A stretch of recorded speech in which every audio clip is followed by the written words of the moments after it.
বরপেটায় প্রধান শিক্ষকের রহস্য মৃত্যু, গলায় ফাঁস লাগানো অবস্থায় উদ্ধার দেহ।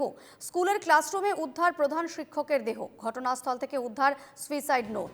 ঋণের টাকা চেয়ে চাপ, পরিশোধ করতে না পেরে আত্মহত্যা উল্লেখ রয়েছে উদ্ধার হওয়া সুইসাইড নোটে। ঘটনার তদন্ত করছে বরপেটা রোড থানার পুলিশ। বরপেটায় প্রধান শিক্ষকের রহস্য মৃত্যু, গলায় ফাঁস লাগানো অবস্থায় উদ্ধার হয়েছে দেহ।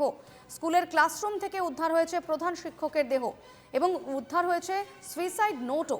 ঋণের টাকা চেয়ে চাপ, পরিশোধ করতে না পেরে আত্মহত্যা উল্লেখ রয়েছে সুইসাইড নোটে।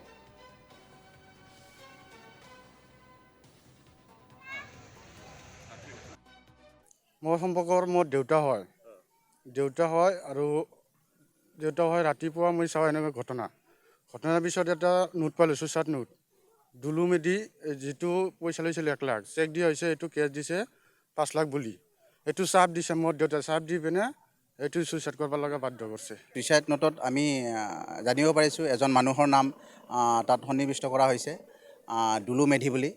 আমি নাজানো তেখেত কোন হয়, কিন্তু জানিব পৰা মতে তেখেতৰ পৰা 1 লাখ টকা এটা লোৱা বুলি শুনিছিলোঁ, জানিব পাৰিছোঁ। আৰু সেইটোৱে গৈ বহু টকাৰ এটা এমাউণ্ট দেখাই কেছ কৰিছে।